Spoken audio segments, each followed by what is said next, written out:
Hello friends, welcome to my YouTube channel. आज हम third grade teacher के syllabus में मैथ साइंस के अंदर साइंस की सिलेबस में ताप व उष्मा एक टॉपिक है, इसके बारे में पढ़ेंगे। तो सबसे पहले अपन ताप की परिभाषा देखते हैं। ताप होता क्या है? ताप क्या होता है सबसे पहले ये जानना जरूरी है। तो किसी वस्तु के ठंडापन या गर्मपन होने की माप ताप कहलाती है। कि यानी कोई वस्तु ठंडी है या गर्म है, इसका अगर कोई माप है तो वो किसके द्वारा मापते हैं? ताप के द्वारा।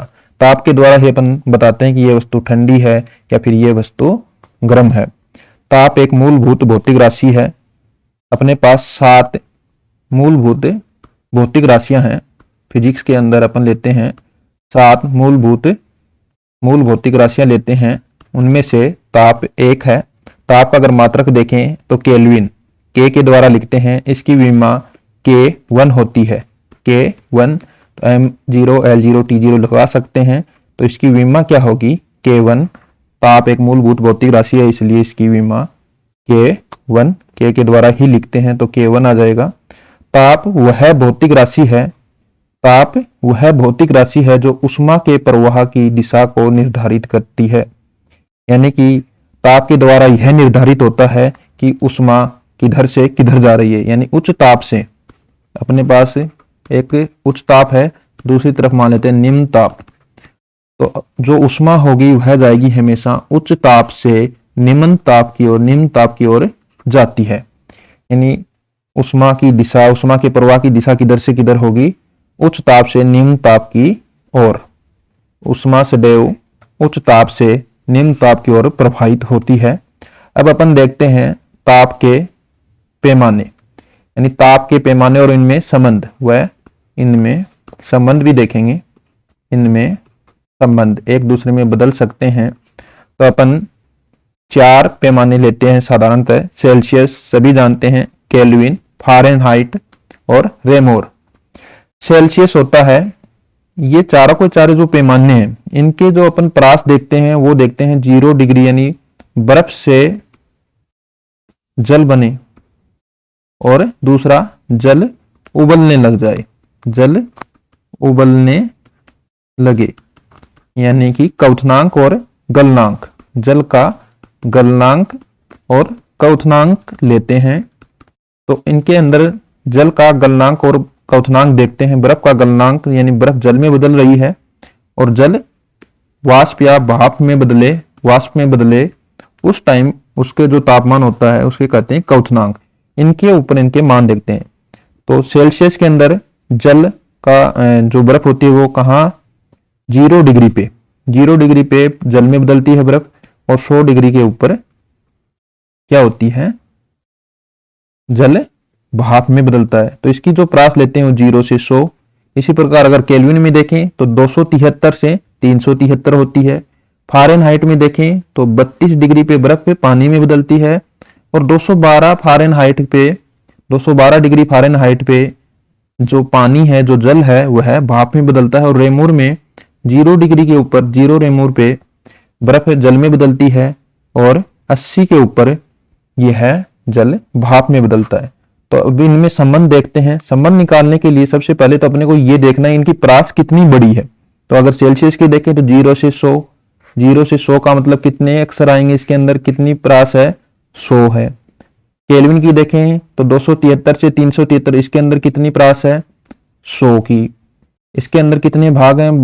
32 से 212, तो इसकी प्रास बड़ी होती है। सबसे बड़ी प्रास फारेनहाइट की है 180। रेमोर की देखेंगे तो 0 से 80, यानी कितने भाग हैं? 80।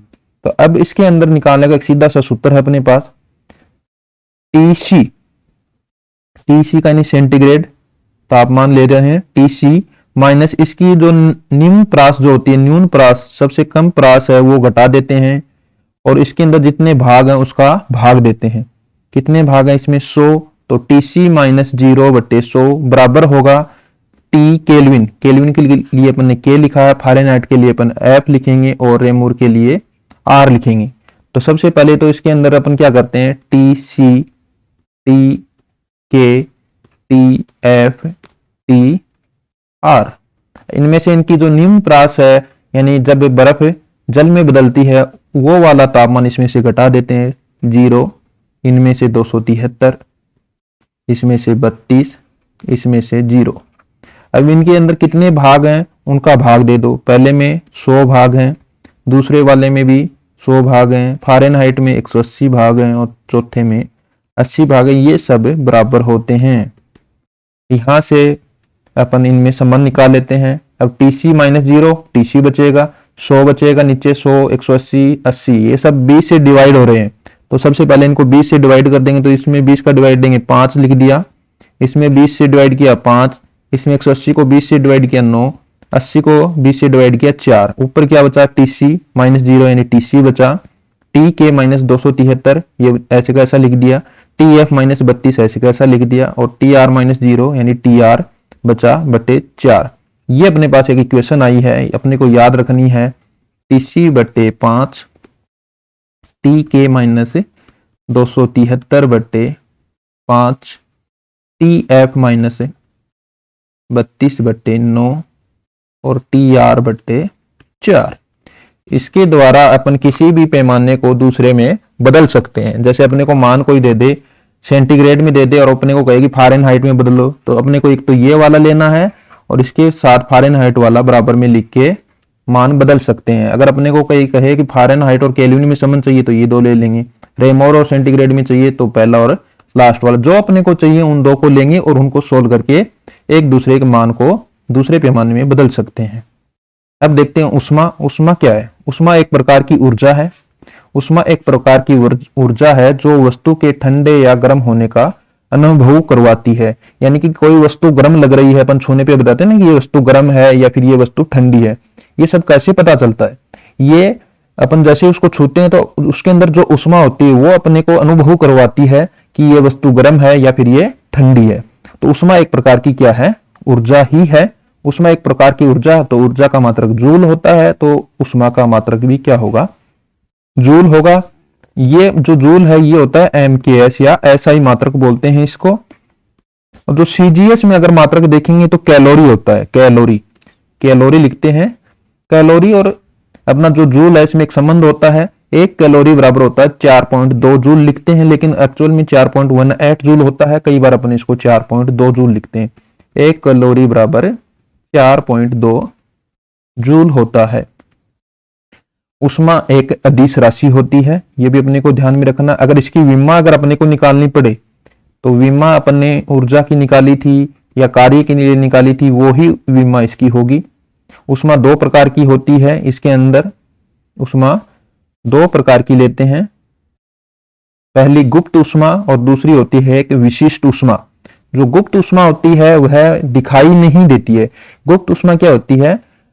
एक गुप्त प्रकार की उष्मा होती है। जब किसी पदार्थ को देते हैं तो वह उस गुप्त उष्मा को ग्रहण करके अपनी अवस्था का परिवर्तन करता है, लेकिन ताप को नहीं बढ़ाता है। यानी वह उष्मा अपने को दिखाई नहीं देती। जैसे जैसे अपन किसी वस्तु को गर्म करते हैं, साधारणतः अगर पानी को गर्म करते हैं, जैसे 10 डिग्री पे अपने पास पानी है तो उसको गर्म करेंगे, तो जैसे जैसे गर्म करेंगे उसको उष्मा देंगे तो वह क्या करेगा? 10 से 11 डिग्री हो जाएगा, 11 से 12, यानी अपने तापमान को बढ़ा के अपने को दिखाता है कि इसमें उष्मा बढ़ रही है।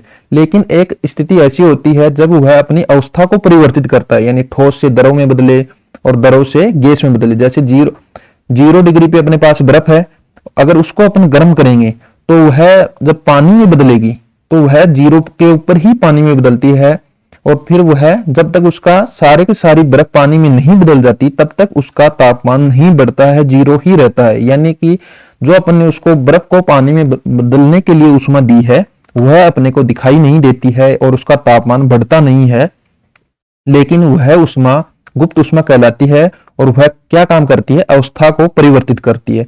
फिर 0 के ऊपर फिर पानी बन गया, अब उसको फिर गर्म करेंगे तो फिर उसका तापमान बढ़ने लग जाएगा, अपने को उष्मा दिखने लग जाएगी कि अब 0 पे है थी, अब 1 डिग्री हो गए, 2 डिग्री, फिर वो धीरे धीरे बढ़ता बढ़ता मान लो हो गया 100 डिग्री। अब जैसे ही 100 डिग्री के ऊपर पानी उबलने लग गया, फिर उसको अगर अपन और गर्म करेंगे तो अब 100 से ऊपर पानी गर्म होगा नहीं। अगर शुद्ध पानी अपन ने लिया है तो 100 से ऊपर गर्म नहीं होगा, और 100 के ऊपर क्या होगा? वह पानी जो द्रव पदार्थ अपने लिया वह गैस में बदलना स्टार्ट कर देगा। अब द्रव से गैस में बदलेगा तो जो भाप होगी वह भी 100 के ऊपर ही होगी, उसका तापमान भी 100 डिग्री ही होगा। अब 100 पे ही भाप है, 100 पे ही पानी है, लेकिन जैसे जैसे गर्म करेंगे तो उष्मा देंगे तो ही वह द्रव से भाप में बदलेगा। और जो अपन उष्मा दे रहे हैं द्रव से भाप में बदलने के लिए, वह उसके अंदर क्या हो जाती है, गुप्त उष्मा कहलाती है, और वह अपने को दिखाई नहीं देती है। यह गुप्त उष्मा क्या काम करती है, अवस्था परिवर्तन के काम आती है, और ताप इस टाइम नियत रहता है। यह अब देखते हैं, यह उष्मा पदार्थ के नियत ताप पर, ताप क्या रहेगा, नियत रहेगा, ताप परिवर्तित नहीं होगा, ताप परिवर्तन नहीं हो रहा है, पर यह उष्मा पदार्थ के नियत ताप पर उष्मा परिवर्तन के लिए आवश्यक होती है। इसे एल के द्वारा व्यक्त करते हैं, एल के द्वारा लिखते हैं, और यह नियत ताप के ऊपर अवस्था परिवर्तन क्या काम करती है। इसका मान पदार्थ की प्रकृति व अवस्था परिवर्तन के प्रकार पर निर्भर करता है। यानी सबसे पहले तो ये देखना पदार्थ है क्या, कौन सा पदार्थ है, जैसे बर्फ है या फिर लोहा है या फिर कुछ और पदार्थ है, उसके ऊपर निर्भर करता है।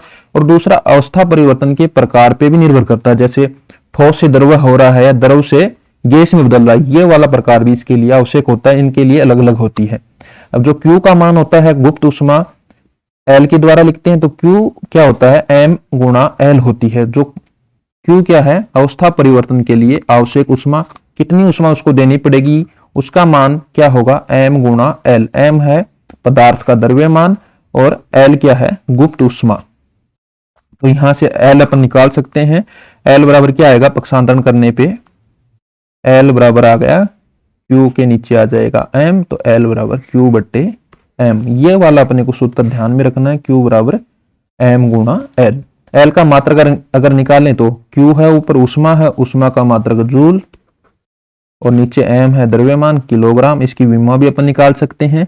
ये अपने पास M की पत्ती में आया है, अगर CGH में लिखेंगे तो उष्मा का मात्रक या ऊर्जा का मात्रक क्या होगा, कैलोरी, और पदार्थ की मात्रा का ग्राम में, द्रव्यमान का मात्रक ग्राम में लेंगे। यदि बर्फ से जल बन रहा है, यानी ठोस से द्रव बने, अपन ले रहे हैं, यदि ठोस से द्रव पदार्थ बन रहा है या बर्फ से जल बन रहा है तो इसे गलन की गुप्त उष्मा कहते हैं। यानी ठोस से अगर द्रव बने तो उसे गलन की गुप्त उष्मा कहते हैं, और अगर द्रव से गैस बने तो उसे वाष्पन की गुप्त उष्मा कहते हैं। तो अपने पास दो प्रकार की गुप्त उष्मा आ गई, एक तो गलन गुप्त उष्मा। गलन गुप्त उष्मा में क्या होता है, ठोस पदार्थ द्रव में बदलता है, और अगर द्रव से गैस में बदले तो उसे वाष्पन की गुप्त उष्मा कहते हैं। बर्फ से जल बने, यानी बर्फ किस में बदल रही है, जल में, तो इसके लिए जो गुप्त उष्मा होती है LM, M लगा दिया मेल्टिंग पॉइंट के लिए, LM क्या होगा, 80 कैलोरी प्रति ग्राम। 80 कैलोरी प्रति ग्राम अपने को याद भी रखनी है, हो सकता है न्यूमेरिकल आ जाए और इसका मान क्वेश्चन में नहीं दिया हो, तो अपने को पता होना चाहिए, या फिर सीधा ही पूछ ले कि कितनी होती है, तो 80 कैलोरी प्रति ग्राम। और जल से भाप अगर बने, जल से क्या बने, भाप बने, वाष्प बने, जल से वाष्प के लिए LV, वेपर के लिए लगाया है LV, यानी जल से वाष्प बने तो उसके लिए 536 कैलोरी प्रति ग्राम। 536 कैलोरी प्रति ग्राम, कई बार इसको राउंड फिगर में लेते हुए 540 भी ले लेते हैं, 540 कैलोरी प्रति ग्राम। तो अपने को याद रखना है 536 कैलोरी प्रति ग्राम क्या है, वाष्पन की गुप्त उष्मा, और 80 कैलोरी भाप बर्फ के लिए गलन की गुप्त उष्मा। दूसरी प्रकार की जो उष्मा है वह है विशिष्ट उष्मा। विशिष्ट उष्मा क्या होती है, यह पदार्थ के ताप में परिवर्तन के लिए आवश्यक है। यानी ये क्या है, यह पदार्थ के ताप में परिवर्तन के लिए आवश्यक होती है, और अवस्था क्या रहेगी इसके अंदर, समान रहेगी। अवस्था परिवर्तन इसमें नहीं होता है, अवस्था समान रहनी है, और पदार्थ का ताप बढ़े, यानी कि जैसे या तो बर्फ हो तो बर्फ का ताप बढ़ाएं या कम करें, या फिर जैसे पानी है, जैसे 10 डिग्री पे पानी है तो या तो 10 को 20 कर दें, 22 कर दें, 40 कर दें, या फिर 10 को 8, 7 इधर भी घटा सकते हैं। तो यानी कि विशिष्ट उष्मा क्या है, समान अवस्था में पदार्थ के ताप में परिवर्तन के लिए आवश्यक होती है। इसका अगर मान देखें तो Q बराबर क्या होता है, MS डेल टी। Q बराबर MS डेल टी। S है विशिष्ट उष्मा, डेल टी है ताप में परिवर्तन, Q है दी गई उष्मा या आवश्यक उष्मा। जो भी अपने को पूछी जाएगी कि दी गई उष्मा ज्ञात कीजिए या आवश्यक उष्मा ज्ञात कीजिए ताप बढ़ाने के लिए या ताप में परिवर्तन करने के लिए, तो वो Q होगी। M है पदार्थ का द्रव्यमान, S है विशिष्ट उष्मा, डेल टी है ताप में परिवर्तन। तो S बराबर क्या, यहां से पक्षांतर करण के निकाल सकते हैं। S बराबर क्या आएगा, Q बटे M डेल T। अगर मात्रक देखें तो Q का मात्रक जूल है, M का मात्रक किलोग्राम है और डेल T ताप में परिवर्तन का डिग्री सेंटीग्रेड। या फिर CGS में अगर देखेंगे तो CGS में Q का मात्रक उष्मा का मात्रक कैलोरी में लेंगे, M पदार्थ का द्रव्यमान है, ग्राम में लेंगे और डिग्री सेंटीग्रेड। तो कैलोरी, ग्राम और डिग्री सेंटीग्रेड, ये इसका मात्रक आ गया। अब देखते हैं, अपन को याद रखनी है भाप और जल की विशिष्ट उष्मा। तो भाप की विशिष्ट उष्मा नहीं, जल की विशिष्ट उष्मा और बर्फ की विशिष्ट उष्मा अपने को याद रखनी है। जल की विशिष्ट उष्मा 1 कैलोरी प्रति ग्राम प्रति डिग्री सेंटीग्रेड होती है, 1 कैलोरी प्रति ग्राम डिग्री सेंटीग्रेड होती है। और जो बर्फ की विशिष्ट उष्मा होती है वो आधी कैलोरी या फिर 0.5 कैलोरी प्रति ग्राम डिग्री सेंटीग्रेड। ये दोनों अभी अपने को याद रखनी है। जल की विशिष्ट उष्मा 1 कैलोरी प्रति ग्राम प्रति डिग्री सेंटीग्रेड और बर्फ की जो विशिष्ट उष्मा होती है वो आधी या फिर कहें तो 1/2 या फिर 0.5 कैलोरी प्रति ग्राम प्रति डिग्री सेंटीग्रेड। अब यहां से इसका मात्रक भी, अब इसकी परिभाषा भी अपन निकाल सकते हैं। 1 किलोग्राम पदार्थ का ताप 1 डिग्री सेंटीग्रेड बढ़ाने या घटाने के लिए आवश्यक या छोड़ी गई उष्मा। अगर बढ़ाएंगे तो आवश्यक उष्मा, अगर घटाएंगे तो छोड़ी गई या ली गई उष्मा उसके द्वारा। तो अपने को सीधी एक ही याद रख लेते हैं, 1 किलोग्राम पदार्थ का ताप 1 डिग्री सेंटीग्रेड बढ़ाने के लिए आवश्यक उष्मा क्या कहलाती है, के लिए आवश्यक उष्मा विशिष्ट उष्मा कहलाती है। 1 किलोग्राम पदार्थ का ताप 1 डिग्री सेंटीग्रेड से बढ़ाने के लिए 1 डिग्री सेंटीग्रेड से बढ़ाने के लिए आवश्यक उष्मा विशिष्ट उष्मा कहलाती है। इसके बाद ऐसा ही एक सेम की सेम परिभाषा आती है 1 कैलोरी की। 1 कैलोरी की परिभाषा के लिए 1 ग्राम लेते हैं। तो 1 ग्राम जल का, पदार्थ की जगह क्या ले लिया, यहाँ पे जल ले लिया, एक विशिष्ट पदार्थ लिया है। जल का तापमान, ताप भी 1 डिग्री बढ़ाना है। 1 डिग्री कहां से कहां बढ़ाना है ये भी इसमें फिक्स होता है। 14.5 डिग्री से 15.5 डिग्री बढ़ाने के लिए, 14.5 से 15.5 तक बढ़ाने के लिए आवश्यक उष्मा की मात्रा 1 कैलोरी के तुल्य होती है। तो 1 कैलोरी की अगर परिभाषा आपने से कोई पूछे तो 1 ग्राम जल का तापमान 14.5 डिग्री से 15.5 डिग्री तक बढ़ाने के लिए आवश्यक उष्मा की मात्रा 1 कैलोरी होती है। अब अपन ने एक ग्राफ देखे हैं, ग्राफ बनाया, इसको देखते हैं। इसमें एक तरफ अपन ने उष्मा ली है, दूसरी तरफ अपन ने तापमान लिया है। सबसे पहले अपने पास मूल बिंदु O है, यहां पे लेते हैं कोई बर्फ। बर्फ को जैसे जैसे उष्मा देंगे, जैसे जैसे उष्मा देंगे उसका तापमान बढ़ता जाएगा और उष्मा लेती जाएगी। एक स्थिति ऐसी आएगी कि अपनी जो बर्फ है वह आ जाएगी 0 डिग्री सेंटीग्रेड के ऊपर। अभी वह 0 डिग्री सेंटीग्रेड के ऊपर बर्फ है, लेकिन अब उसको अपन और उष्मा देंगे तो वह उष्मा को ग्रहण करती जाएगी। 0 डिग्री सेंटीग्रेड के ऊपर अगर बर्फ को उष्मा देंगे, गर्म करेंगे, तो वह बर्फ से जल में बदलेगी। बर्फ से किस में बदल जाएगी, बर्फ से बनेगी पानी या जल बनेगा। लेकिन जब तक वह पूर्ण रूप से पूरी तरह से जल में नहीं बदल जाती है तब तक उसका तापमान 0 डिग्री ही रहेगा, 0 डिग्री सेंटीग्रेड ही रहेगा। यानी कि उष्मा इसको देनी पड़ेगी। ग्राफ अपना तापमान बढ़ेगा नहीं तो ग्राफ क्या रहेगा, सीधी लाइन आएगी, उष्मा के समांतर लाइन आएगी। और इस स्थिति में यहां पे आ जाएगा, यह भी तापमान अभी भी 0 डिग्री रहेगा। और अब यहाँ पे क्या बन गया है, 0 डिग्री पे जल बन गया। अब इस यहां से लेके यहां तक जो अपन ने इसको उष्मा दी है, ये वाली इतनी उष्मा, ये क्या कहलाएगी, गलन की गुप्त उष्मा अवस्था परिवर्तन के लिए कहलाएगी। यानी यहाँ बर्फ जल में बदल रहा है, 0 डिग्री सेंटीग्रेड के ऊपर बर्फ जल में बदल रहा है। अब 0 डिग्री के ऊपर जल बन गया है। अब जैसे जैसे यहां से अब इसको और अगर उष्मा देंगे यानी और ज्यादा गर्म करेंगे तो अब इसका तापमान बढ़ना स्टार्ट हो जाएगा। जैसे जैसे इसका तापमान बढ़ता जाएगा, जैसे जैसे इसको उष्मा देते जाएंगे वैसे वैसे इसका ताप बढ़ता जाएगा। धीरे धीरे थोड़ी देर बाद देखेंगे अपना जो जल है वह 100 डिग्री सेंटीग्रेड के ऊपर आ गया है। अब 100 डिग्री सेंटीग्रेड के ऊपर जल आ गया है। अब अगर इसको अपन ने और ज्यादा उष्मा दी, इससे ज्यादा उष्मा देने के बाद भी इसका तापमान नहीं बढ़ेगा और यहां से जो जल है वह वाष्प में बदलना स्टार्ट कर देगी। और जो वाष्प है उसका तापमान भी 100 डिग्री ही रहेगा, लेकिन अपने को जल को वाष्प में बदलने के लिए भी उष्मा देनी पड़ेगी। यह उष्मा कहाँ चली जाएगी, अवस्था परिवर्तन के काम आएगी, और ये जो उष्मा होती है ये कहलाती है वाष्पन की गुप्त उष्मा। इस प्रकार अपन ने पढ़ा। अब देखते हैं इसके कुछ न्यूमेरिकल। पहला है स्वस्थ मनुष्य का तापमान केल्विन और फ़ारेनहाइट पैमाने पर कितना होगा। तो स्वस्थ मनुष्य का तापमान अपने को निकालना है, तो सबसे पहले अपने को पता होना चाहिए स्वस्थ मनुष्य का तापमान कितना होता है, 37 डिग्री सेंटीग्रेड। अब इसको किस में बदलना है, एक तो केल्विन में बदलना है, दूसरा फ़ारेनहाइट में बदलना है।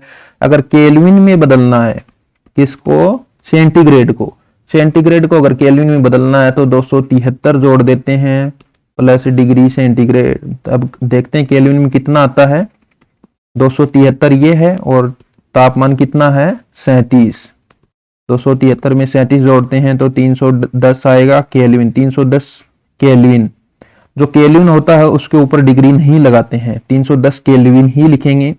अब 310 केल्विन आ गया है। अब 37 डिग्री को और किस में बदलना है अपने को, फ़ारेनहाइट में। फ़ारेनहाइट में बदलने के लिए अपने को सूत्र काम में लेना पड़ेगा, तो T/5 आ रहा था, दूसरी ओर आ रहा था फ़ारेनहाइट वाला लेंगे, T ये सेंटीग्रेड वाला था, F -32/9।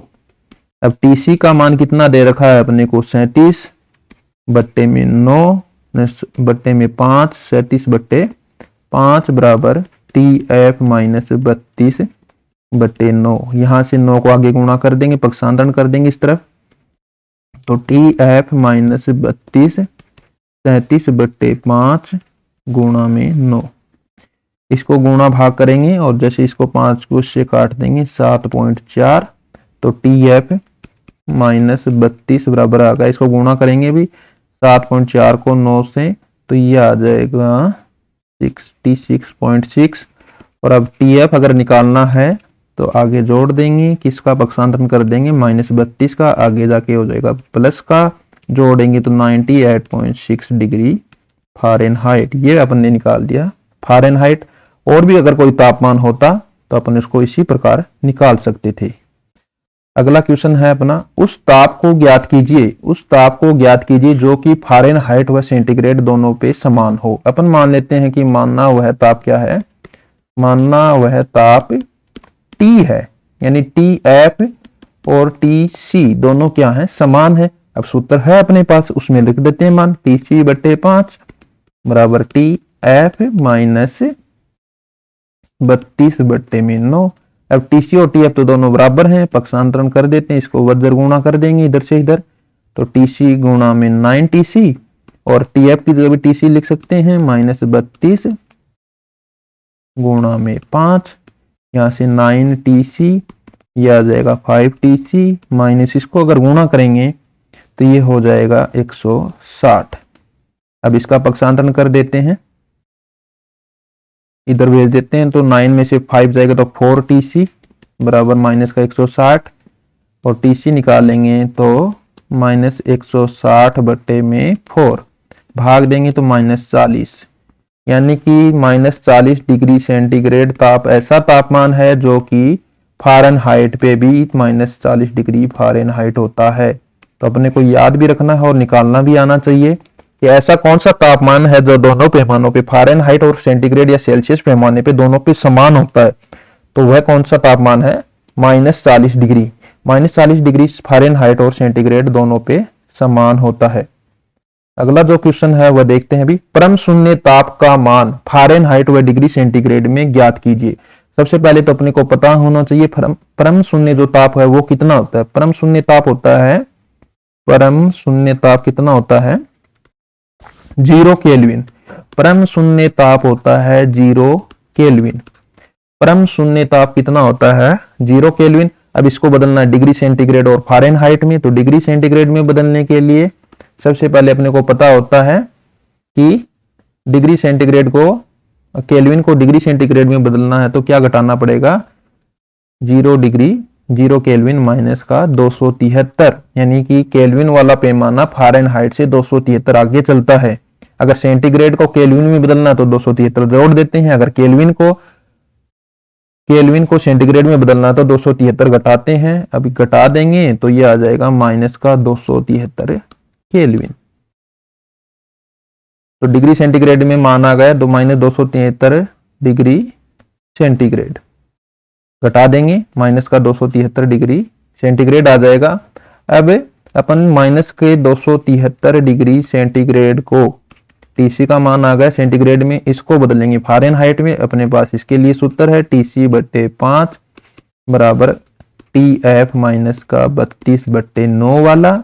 इसको जैसे ही बदलेंगे तो टीसी का मान माइनस 273/5 बराबर टी एफ का मान अपने को ज्ञात करना है माइनस 32/9। 9 को आगे गुणा कर देंगे तो यहाँ से टी एफ बराबर माइनस 32 बराबर क्या आ जाएगा माइनस का 273/5 गुणा 9। जब इसको सोल्व करते हैं तो इसका मान आता है 4 माइनस का आएगा 491.4। अब जैसे ही अपने पास इतना मान आएगा तो टी एफ अगर अपने को निकालना तो 32 का पक्षांतरण करेंगे, आगे इधर ये माइनस का आगे जाके हो जाएगा प्लस का, तो माइनस 491.4 प्लस का 32। जैसे इसमें से 32 प्लस का ये माइनस का तो घटेगा, बड़ी वाली संख्या में से घटेगा, बड़ी माइनस की तो बचे भी माइनस की, तो ये बचेगा माइनस का 459.4 डिग्री फ़ारेनहाइट। तो ये वाला तापमान क्या कहलाता है, परम शून्य ताप है फ़ारेनहाइट में, और माइनस 273 डिग्री सेंटीग्रेड में परम शून्य ताप है। और परम शून्य ताप होता कितना है 0 केल्विन। 0 केल्विन परम शून्य ताप होता है। अगला एक क्वेश्चन और है अपने पास, 10 ग्राम बर्फ को -5 डिग्री ताप से 50 डिग्री सेंटीग्रेड पर पानी बनाने के लिए आवश्यक ऊष्मा ज्ञात कीजिए। यानी अपने पास 10 ग्राम बर्फ है कितने पे -5 डिग्री पे, अपने को बनाना क्या है 50 डिग्री सेंटीग्रेड पे पानी होना चाहिए। अब इसको सीधी तो बना नहीं सकते, सबसे पहले तो अपने को बर्फ को -5 डिग्री पे उसको गर्म करेंगे, उष्मा देंगे तो बर्फ आएगी सबसे पहले 0 डिग्री सेंटीग्रेड पे। अब इसके बाद इसको फिर उष्मा देंगे, गलन की गुप्त उष्मा यहाँ पे देनी पड़ेगी, तब क्या होगा पानी में बदलेगा। पानी का तापमान कितना होगा 0 डिग्री सेंटीग्रेड। अब पानी को फिर से उष्मा देंगे तो उसका तापमान बढ़ के 50 डिग्री बन जाएगा। तो यहाँ पे अपने को कितनी उष्मा देनी पड़ी 1 2 3, तो तीनों उष्माओं का योग अपने को ज्ञात करना है। तो सबसे पहले बर्फ को -5 से बर्फ को लाना है 0, तो इसके लिए अपने पास सूत्र होगा Q बराबर ms डेल टी होता है, विशिष्ट उष्मा वाला लगेगा। यहाँ पे अवस्था परिवर्तन होता है तो यहाँ बराबर लगेगा Q बराबर ml। फिर यहाँ पे तापमान बढ़ रहा है तो विशिष्ट उष्मा वाला लगेगा Q बराबर ms डेल टी। यहाँ पे कितना तापमान बढ़ा है 5 डिग्री। पदार्थ की मात्रा अपने को पता है 10 ग्राम गुणा S कितना होता है, बर्फ की विशिष्ट उष्मा होती है 1/2 या 0.5 कैलोरी प्रति ग्राम प्रति डिग्री सेंटीग्रेड। तो 1/2 गुणा डेल टी -5 से 0 कितना परिवर्तन हुआ 5, ये तो इसकी उष्मा आ गई, प्लस दूसरी उष्मा 0 डिग्री सेंटीग्रेड से 0 डिग्री पानी बनाने के लिए उष्मा जो होती है वो उसका सूत्र होता है गलन की गुप्त उष्मा के लिए Q बराबर ml। m का मान 10 ग्राम है, L का मान अपने को दे रखा है, बर्फ की गलन की गुप्त उष्मा 80 कैलोरी प्रति ग्राम, तो 80 से गुणा करना पड़ेगा, प्लस तीसरी प्रकार की जो उष्मा है वह विशिष्ट उष्मा पानी का तापमान बढ़ाने के लिए देनी पड़ेगी। तो इसके लिए भी सूत्र Q बराबर ms डेल टी होता है। m का मान 10 है, S पानी के लिए विशिष्ट उष्मा का मान 1 कैलोरी प्रति ग्राम प्रति डिग्री सेंटीग्रेड होता है, तो 1 गुणा डेल टी 0 से 50 करना है तो 50 परिवर्तन हुआ, इतना आ जाएगा। अब इसको सोल्व कर लेते हैं तो कुल उष्मा जो आएगी वो क्या आएगी, इसको तीनों को जोड़ेंगे उतनी आएगी। इसको कैंसिल करके 5 को 5 से गुणा करेंगे 25, प्लस 80 को 10 से करेंगे 800, प्लस इसको गुणा करेंगे तो 500, 800 500 और 25, तो ये हो जाएगा 1325। Q का मान कितना आ गया 1325 मात्रक आएगा इसका। कैलोरी में। अगर इसको जूल में बदलना है तो अपने को पता है 1 कैलोरी बराबर 4.2 जूल होता है। तो 1 जूल में अगर बदलना है तो इसमें 4.2 का भाग देना पड़ेगा। एक क्वेश्चन और देखते हैं अभी अपन। 10 ग्राम जल को 100 डिग्री सेंटीग्रेड से 100 डिग्री सेंटीग्रेड की वाष्प में बदलने के लिए आवश्यक ऊष्मा, यानी सबसे पहले अपने पास क्या दे रखा है, 100 डिग्री सेंटीग्रेड पे जल दे रखा है, इसको बदलना किस में है, 100 डिग्री की वाष्प में बदलना है। तापमान दोनों का समान है, तो यहाँ पे सिर्फ अपने को पता है क्या हो रही है, अवस्था परिवर्तन हो रही है। अवस्था परिवर्तन हो रहा है, ताप में परिवर्तन नहीं हो रहा है। अवस्था परिवर्तन हो रहा है तो अपने पास गुप्त ऊष्मा वाला सूत्र लगाना है, यानी Q बराबर ml लगेगा। m का मान 10 है और L कितना होता है वाष्प के लिए, जल से वाष्प बनने के लिए 536 कैलोरी प्रति ग्राम, यानी 5360 कैलोरी ऊष्मा चाहिएगी। अगर अपन यहाँ पे L का मान 540 लेते तो अपने पास 10 गुना 540 यानी 5400 कैलोरी उत्तर आता। अपने को 536 काम में लेना, कई बार 540 भी काम में ले लेते हैं कैलकुलेशन के हिसाब से, इसलिए अब अगर 540 लेंगे तो 5400 आ जाएगा, वरना 5360 कैलोरी। अगर जूल में बदलना है तो इसमें भाग देंगे 4.2 का, 5360 बट्टे 4.2। अब ये आ गया है जूल में। चैनल को सब्सक्राइब कीजिए। Thank you. आगे का अपन अगले वीडियो में पढ़ेंगे। Thank you very much. Share कीजिए। टेलीग्राम का लिंक डिस्क्रिप्शन में दिया हुआ है, उसको ज्वाइन कीजिए। Thank you very much. Bye bye.